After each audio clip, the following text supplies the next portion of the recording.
everybody can understand the beauty of a flower, but a scientist can understand all the important mechanisms inside of that flower and understand how it interacts. And that whole process of that is beautiful in itself. And STEM is what creates that deeper understanding in our world that you wouldn't have without it. Hi there, this is Exclusive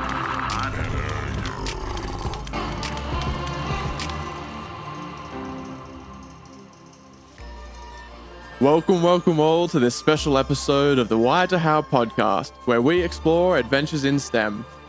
After an absolutely incredible virtual candlelight science fair this past few weeks, it was clear that you all wanted to hear more from our Platinum and Best Project Award winners. So, over the next few weeks, I'll be catching up with them all to learn more about their science fair projects and the adventures they've had along the way. Today, I'm joined by Hardit Singh, a grade 9 student from Waterloo-Wellington and our Best Project Innovation Award winner at Candlelight Science Fair 2021 for his project, Speculor, a comprehensive teleophthalmology platform for People Centered Eyecare. I've got plenty of questions, including how to pronounce, obviously, that word in his project title, and I asked our wonderful community for question suggestions as well. So without further delay, let's get into it. Hardit, welcome to the podcast. Thank you for having me. I'm really excited. Excellent. Well, do you want to start us off by introducing yourself a little bit and briefly explaining what your project is about and how do you say teleophthalmology? Yeah, so my name is Hardit. I'm a grade 9 student going into grade 10 this September. I'm from Waterloo, Ontario. And my project was Speculor, which is a teleophthalmology platform. So basically, the goal of the project was to provide a low-cost imaging solution to take pictures of the eye and then AI algorithms to classify those images for disease so that eye care can be brought to everyone. Nice. And so, first up, community question, of course. Where did your idea come from? How did you get started in this? Yeah, so about 2 years ago, my friend, he had a retinal detachment. So basically the retina, which is basically the part of your eye that allows you to see, it takes your the light, and it sends all that information to your brain. It started to peel off of the back of his eye, basically. And he went to 3 different ophthalmologists and other experts. And even after seeing those 3 experts, he was misdiagnosed all 3 times, and for different reasons. But he was misdiagnosed, and he went nearly blind because of it. And he was really lucky to have caught it just in time before the damage would have been gone to a point with no return. So that really got me thinking. If it was happening to someone in a more research-rich area like Waterloo, Ontario, what would the conditions be like in another place which doesn't have as much experts and technology as us, in a rural area or in a low-income area? So that really got me into researching. So I read the World Report on Vision from the World Health Organization, and it had a lot of statistics about eye care and its accessibility. And those statistics really made me want to solve that problem. Yeah, I love that you've combined like what is a report from a World Health Organization. So, discussing the state of care, like health, eye care around the world. And then you brought your own personal connection to that as well. I imagine that was quite a motivating factor, knowing that your friend had gone through this so recently, kept you going for the past 12 months. Yeah, and now he has fully recovered, and me and him are now trying to work and actually build a company out of my project to actually provide it. So now he's doing great. That's So awesome. That's amazing to hear. Okay, we'll get on to what's happening next shortly. But before we get there, tell me, how did you learn all about ophthalmology and AI? Where did you find the information? I can't imagine you being taught that in high school. yeah, so artificial intelligence and building classification algorithms I already knew how to do that, a basic understanding of it from previous projects where I've used it. And how I learned that was mainly through YouTube videos, books, and honestly just trying things out, just playing around until something works. That especially works for hardware as well, where you're just tinkering and tinkering until you understand what's happening. Same with optics, you tinker with the lenses and you see how everything works and you just experiment and then you get an understanding of it. So I learned it through tutorials, books, and just playing around with all the different fields until I had a good enough understanding to build my project. Nice. Yeah, I love that self-directed learning. And that's the key benefit of project-based learning is that it's not just like you're stuck in high school. You go to a maths class or you get a physics class or something, and that's all you learn for an hour. When you focus on a project, you have to learn all of these different areas all at once, and then figure out how do they all connect together. Yeah. I imagine there were a few different challenges trying to get the hardware to work and then the software to work and then trying to get the hardware to work with the software. Did you want to talk a little bit about like what some of the challenges you faced? Mm-hmm. So yeah, there was a couple of integration issues, like just getting the hardware to work with the software, as you mentioned, getting it to all work. One of the biggest issues was more of a hardware issue, where I was doing all my testing in a lab. So I would have a model eye, and all my hardware would be tested on that in a lab in a very controlled setting. But then when I actually got to test my hardware in the real field, everything failed because I designed my prototype to work in perfect conditions. So when I used it in a less ideal situation with poor lighting and an actual human moving the device and holding it and trying to keep the patient still, the device didn't work at all. So that taught me that I should also consider the actual use case in real life. And then for the AI, it's almost the exact same thing. Currently, the training sets are often really high quality images. So images taken by like 25,000, images taken by devices that cost $25,000 plus. And these images are very high resolution. But when you're in the field with my device, it's not going to get as high resolution as those images, which would throw the AI off.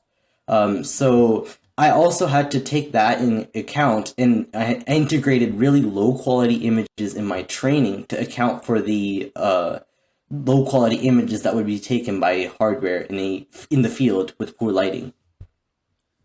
Yeah, I mean that's such a good point too. Is that so often we think on such theoretical lines and within perfect laboratory conditions, but if you can't make it work in the real world, then there's not much point in what you've done, right? So it's really that key challenge is making it work in the real world when things don't go the way you hope they would. Do you want to discuss a little bit how did it feel that first time when you'd put all of this effort in, you'd built the hardware, you'd tested this software, and then it didn't work? What goes through your mind at that point? It was like a mix of like a frustration almost after all that work. You got frustrated because you put so much effort in and it didn't work at all. But it also gave that feeling of, okay, how do I fix this? What should I do next? Because that whole process of testing and then failing, because when you're doing a project and if you don't fail at all, then you really haven't either done anything new or your project, there would be much more innovation that you could do in your project if you do fail, as failure will help you. So it also gave me that feeling of knowing that I'm on a right track because the failure will help me. I learned from my mistakes, so I knew that there was going to be success some point in the future, and this failure was just a stepping stone towards that. That's a really good mentality to have, and that's definitely something that takes time to develop. It's not something you just like wake up with some days. But yeah, I really like the way that you frame that. Is that it's not necessarily a mistake, but it's a stepping stone. So instead of feeling down and feeling that self pity, like, oh, this was a waste of time, think, no. how do I take this now and how do I learn and how do I make it better so that this doesn't happen again? Yeah, exactly. Fantastic.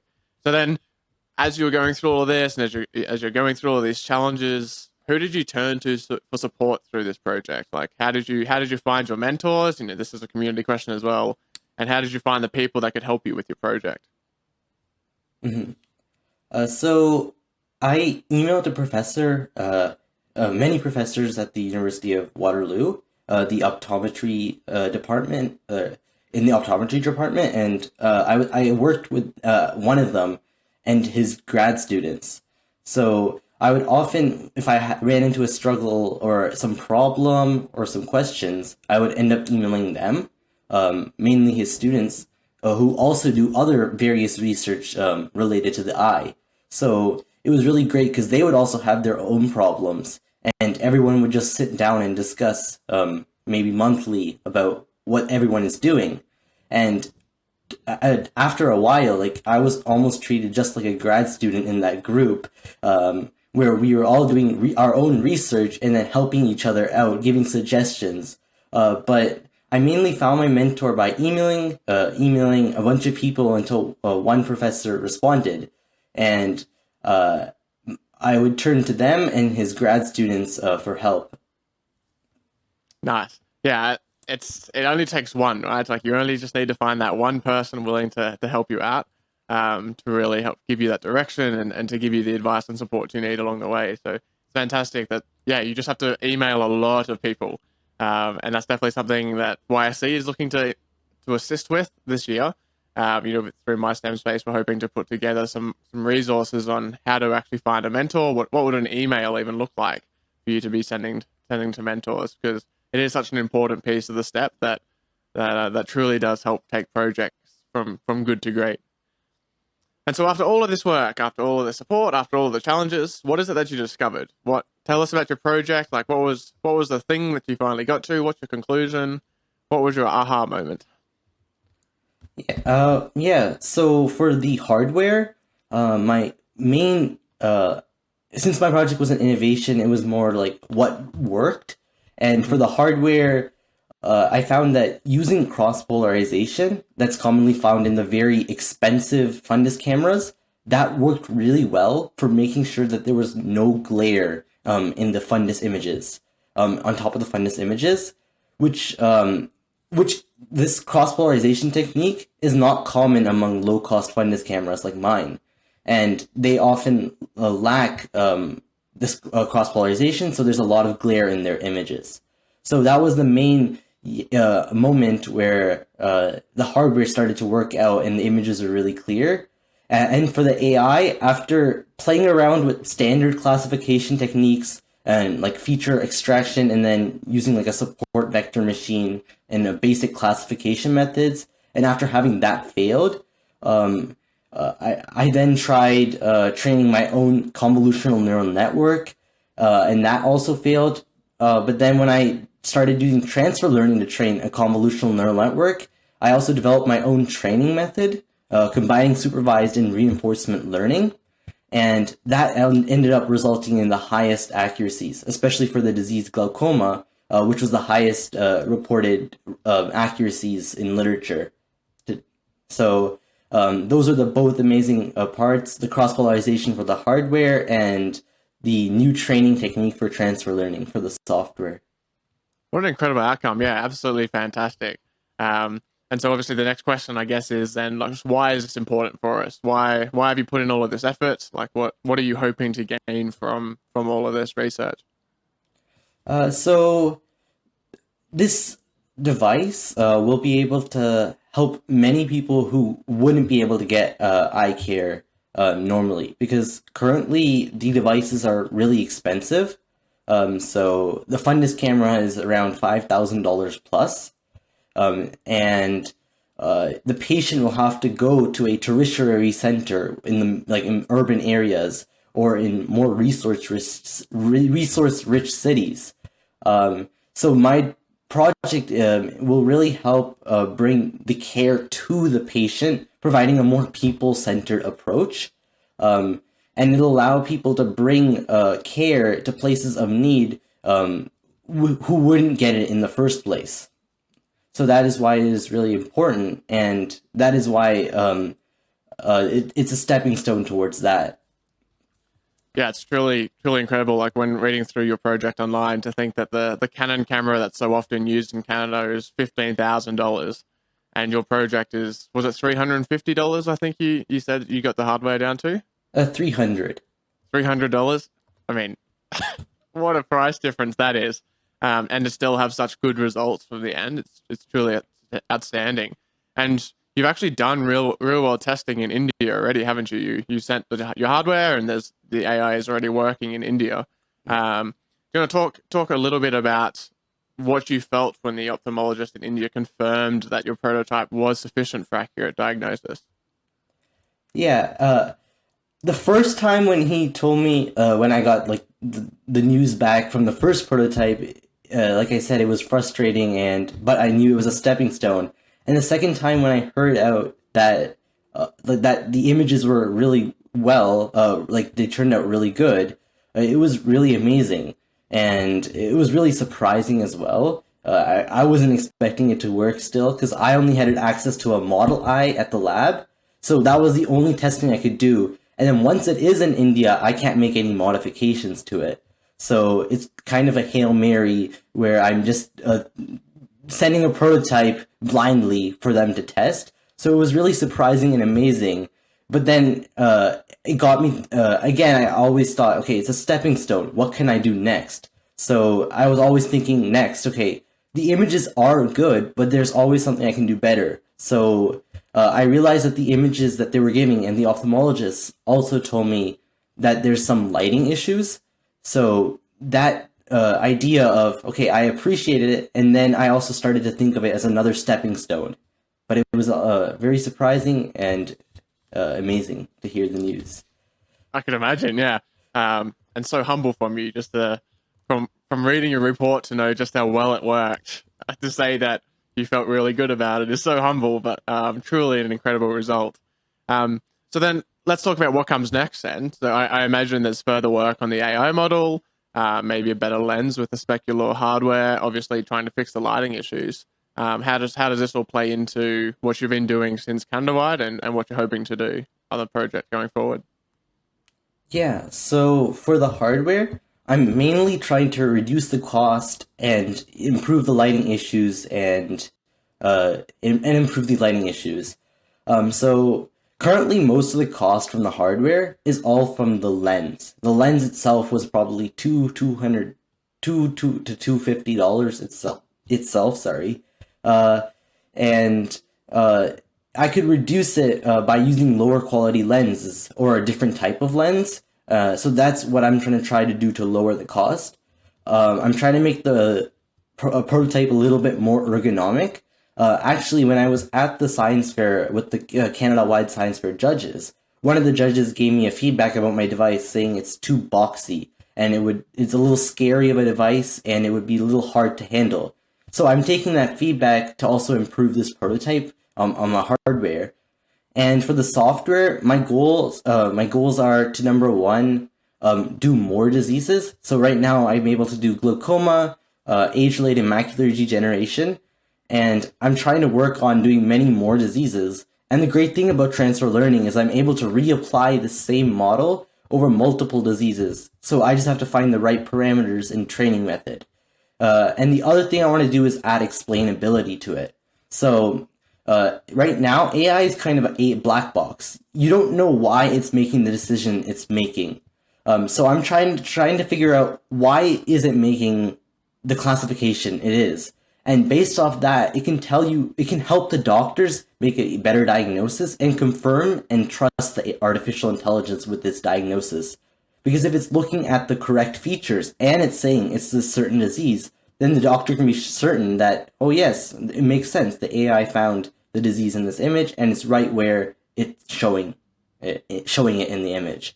So, and then the goal of all of this is to probably do one more field test in the real world. And the end goal is to commercialize the technology, because my whole goal of the project was to bring care to people who need it. And the only way I can do that is to actually bring the project to the real world. So that's the big future of my project. Nice. What a dream to have. And I noticed in your project board, you also mentioned that you had actually published another paper where you used AI technique to differentiate between pneumonia and COVID. So it's not even just you're looking at eye care diseases, you're actually trying to use your AI methods to assess a whole bunch of different diseases around the body. Yeah. And still using the same sort of hardware technique too, I imagine. So that's where that choosing the right parameters comes into play, I guess. Yeah, it's the same exact technique. I'm just reapplying it and finding the right parameters, and I'm able to train on practically any data set and make a classification algorithm for it. Fantastic. Well, I can't wait to see where your project ends up. And talking about publishing, do you want to talk a little bit about the process you went through to get your research published in the Journal of Optical Society of America A? How did it feel to see your research published in a legitimate journal? That was probably the most amazing and exciting days of my life. When I found the acceptance, it was I was jumping up and down practically, just knowing that I got published, because no one expects someone this young to publish, and if I do fail, I went in with this mentality that if I do fail, it doesn't really matter because I'm a kid, and it was still a really good learning experience writing the entire paper, and I went in with that mentality. But it was just amazing to see it get accepted. And the process for it was I had a classification AI, so I submitted it to another journal from Elsevier. I don't remember exactly which journal it is, but I submitted it to that, and it got rejected at first because they called it not novel enough. So that feedback from the editor gave me a stepping stone to work off of. Okay, they say my work isn't novel enough, so now I have to improve it. So then I applied to the Journal of Optical Society of America, and I had to write the entire paper again with my new AI, my new work that I did from the feedback I got from the Elsevier journal. And after that, it got accepted with major revisions. So basically, they wanted me to do a lot more work on my project before they can actually publish it. So they found some errors in my work, saying that I need to fix this, and they also told me some new things to try out to improve my work. And it was really amazing, that entire process, because it was all stepping stones. It really helped me bring my project to the level where it was. So the entire publication process from the first journal I applied to, which was probably in July, and then it got accepted in May of 2021. So it was almost an entire year of work just to get it published, and those stepping stones really improved the project. Yeah, the feedback loop process is so important for refining particularly complicated topics like both hardware and software in the same sort of project. And obviously you can get feedback from all sorts of sources. So you obviously, you had mentors, you had real life ophthalmologists in India, and then you also had two different types of journals providing feedback on your project. And at each step of that process, you refine your project just that little bit more until all of a sudden you have this absolutely incredible project that wins at the Canada-wide Science Fair. Yeah, I like the way that you've approached that and the mentality you have along the way to see it as a stepping stone to creating something truly incredible. And so as part of that as well, being able to tell a good story is so important. Particularly when you have such a complicated project that you want to communicate to others. What advice do you have for other students trying to improve their science communication skills?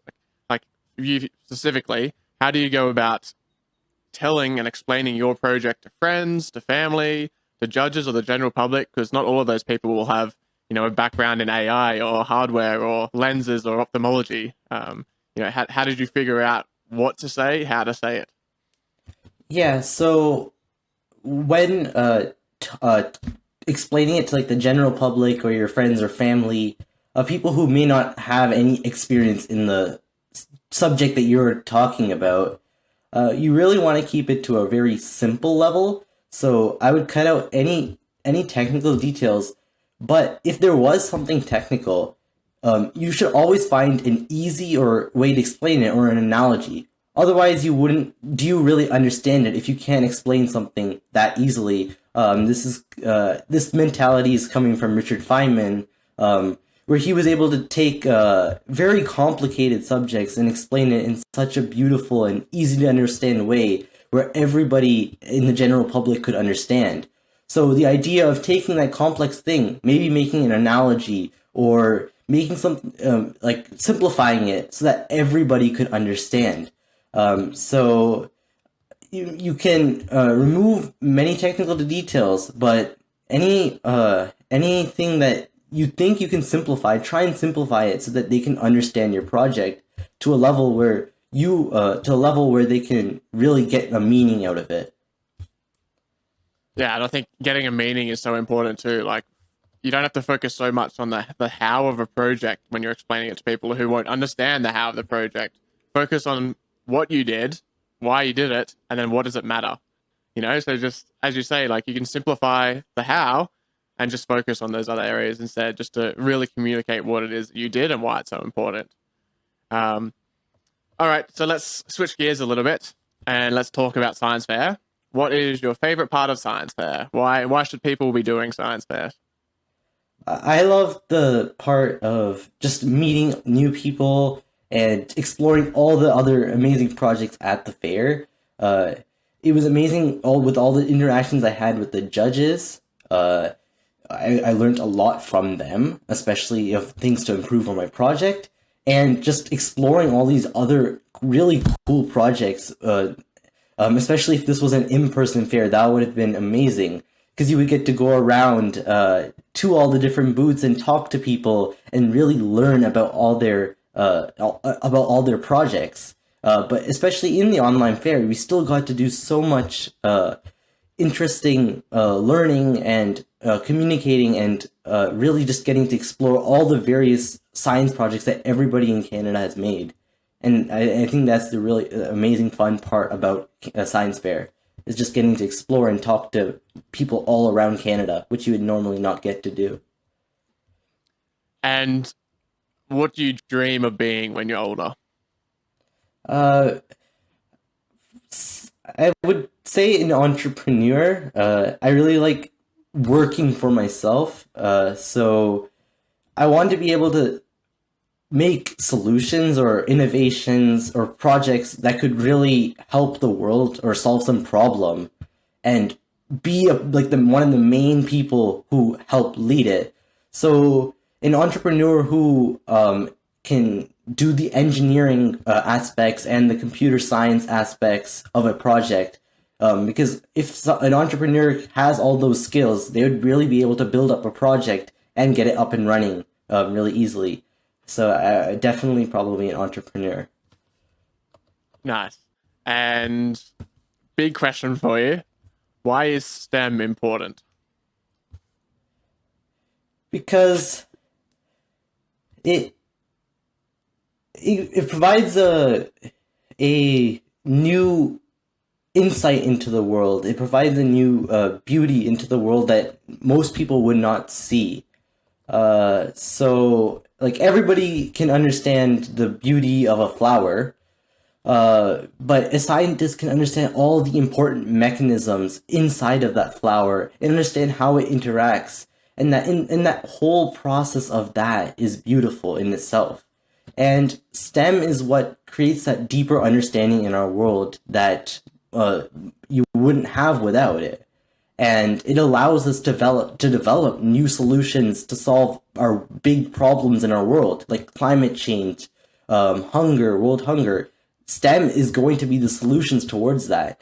Medicine needs STEM. The devices in hospitals, they need STEM. It was developed by engineers and physicists. So just STEM is like the backbone of our world, and pursuing STEM will give you that insight and that insight into that beauty of it. What a fantastic answer. Yeah, beautiful. Quote that, snip it, put it on your wall. Amazing. So last question then for you, Hardit. Any other last final advice you have for people listening to this episode? Yeah, I would want everybody to keep their childlike curiosity. So when everybody was like 2 or 3, like toddler age, everybody was just so keen on exploring and trying new things out. Uh, for example, when I was about 2 or 3, I think, I took a screwdriver and I stuck it into a wall outlet because I was curious and I wanted to know what would happen. I also drank dish soap because I was curious and I wanted to know what it tasted like. But that curiosity of just trying things out and not worrying about the failure aspect. And as you grow up, people start to think, oh, it's just gonna fail, or why should I try this? But keeping that curiosity and not thinking about the failure will really help you think of new solutions and think of new ideas because you're going to be pursuing into territories that many people will just skip over. What an easy and carefree child you must have been. Your poor parents worrying about you all the time. Hardit, this has been an absolutely fantastic conversation. Thank you so much for joining me, and thank you so much for all of your incredible answers. I mean, what a fantastic project, an absolutely beautiful reason to choose that topic, and what an outstanding result you've achieved. I can't wait to see where you take this project. I mean, you're only grade 9. I can't wait to see what you come up with next. You've got such a bright future ahead of you. And for anyone listening, if you haven't already, I truly do implore you to check out Hardit's project. We will have the link in the show notes to this episode or in the YouTube description, wherever you're watching this episode. So do please go check it out. Leave some comments, share the love, let him know just how much you appreciated this episode, you appreciate this conversation, and you appreciated all of the work that he's put in over the last 12 months. We're going to have another incredible episode for you coming up shortly. We've still got quite a few more winners to interview. And until then, stay curious. Thanks, everyone.